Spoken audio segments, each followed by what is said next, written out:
Tooth ப்ரஷ்ஷை எப்படி பயன்படுத்துறது அப்படின்னு பார்க்க போகிறோம். நான் ஏற்கனவே டூத் ப்ரஷ்ஷே பயன்படுத்தக்கூடாதுன்னு சொல்லியிருக்கிறேன். டூத் ப்ரஷ்ஷை பல் துலக்குவதற்கான ஒரு சரியான முழுமையான செயலை செய்யாது அப்படின்னு. ஆனால் நம்ம வழியாக டூத் ப்ரஷ்ஷை பயன்படுத்தி பழகிட்டோம் நிறையா வருஷங்களில். அதனால் டூத் ப்ரஷ்ஷை வச்சு நம்ம பல் விளக்கலைன்னா நம்மளுக்கு அந்த உணர்வு, அந்த திருப்தி வராது. அதனால் டூத் ப்ரஷ்ஷை பயன்படுத்தி நம்ம பண்ணலாமா? தாராளமாக பண்ணிக்கிடலாம். எப்படி பண்ணிக்கலாம்? வெறும் டூத் ப்ரஷ்ஷை மட்டும் பயன்படுத்தி பல் துளைக்கிடலாம். நம்ம பல் துலக்குவதற்கு முன்போ பின்போ பல் துலக்கிறது அப்படின்னா கைகளால் தொட்டு துலக்கிறது தான் பல் துலக்கும் செயல். டூத் ப்ரஷ்ஷை வச்சு பல் துலக்கிறது பல் துலக்கும் செயலில் சேராது. ஆனாலும் அந்த வாய்க்குள்ளே இடுக்குகள்ல எல்லாம் உணவு துணுக்குகள் சிக்கியிருக்கும். அந்த சிக்கியிருக்கக்கூடிய உணவு துணுக்குகளை எல்லாம் நீக்கிறதுக்கு டூத் ப்ரஷ்ஷை பயன்படுத்திக்கலாம். நம்ம எந்த கம்பெனிக்கும் எதிரி கிடையாது. ஆரோக்கியத்திற்கு நட்பாக இருக்கா அந்த பொருளை பயன்படுத்திக்கலாம், ஒன்றும் தப்பு கிடையாது.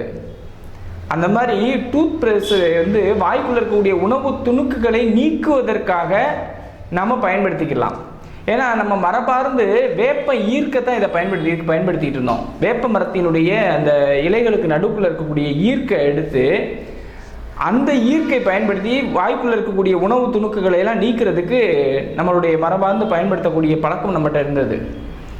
இப்போ அந்த மாதிரிலாம் உங்களுக்கு செய்கிறதுக்கு ஒரு சங்கோஜமாக இருக்குது அப்படின்னா வெறும் டூத் ப்ரஷ்ஷை மட்டும் பயன்படுத்திக்கலாம். அது எந்த டயத்தில்? இரவு தூங்குறதுக்கு முன்னாடி, இரவு உணவுக்கு பின்னாடி, ஒரு நாளினுடைய கடைசி செயலாக பல் துலக்கும் செயல் செய்யும் பொழுது வெறும் டூத் ப்ரஷ்ஷை மட்டும் பயன்படுத்தி நம்மளுடைய மரபு சார்ந்து நமக்கு நாமே செஞ்சுக்கிட்ட பல்பொடியை பயன்படுத்தி நம்ம வாய்க்குள்ளே பல் துளைக்கிடலாம்.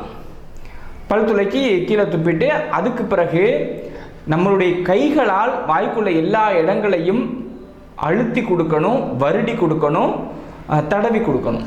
இது ரொம்ப ரொம்ப முக்கியம். ஏன்னா வாய்க்குள்ள நம்ம கை விரல் தொடும் பொழுது தான் துலங்கும் செயல் நடக்கும். நம்ம உடம்புக்கு மருத்துவ செயலாக பல் துலக்கும் செயல் மாறும். டூத் ப்ரஷ்ஷை பயன்படுத்துறது அப்படின்னு நம்மளுடைய மனசினுடைய திருப்திக்காக பயன்படுத்திக்கலாம். இப்போ ஒரு பால்குடி மறந்த ஒரு குழந்தைக்கு என்ன பண்ணுவோம்? பால்குடியை மறக்கடிக்கிறதுக்கு அந்த ஒரு ரப்பரில் அப்படியே சப்பை கொடுப்போம். அப்படியே அந்த செயலில் ஏதாவது அர்த்தம் இருக்கா? ஒரு ரப்பரை குழந்தை சப்பிக்கிட்டு இருக்கு அப்படின்னா அதில் ஏதாவது அர்த்தம் இருக்கா அப்படின்னு கேட்டால் அர்த்தமே கிடையாது. அந்த அர்த்தமற்ற செயலை அந்த குழந்தை மன திருப்திக்காக பயன்படுத்திக்கிட்டு இருக்கு. அதே மாதிரி தான் நம்ம டூத் ப்ரஷ்ஷை பயன்படுத்துகிறதும் ஒரு அர்த்தமற்ற செயல்லாம். கைகளால் வாய்க்குள்ளே தேய்ச்சி கொடுக்கறது தான் முக்கியமான செயல். இதை மனசில் வச்சுக்கணும்.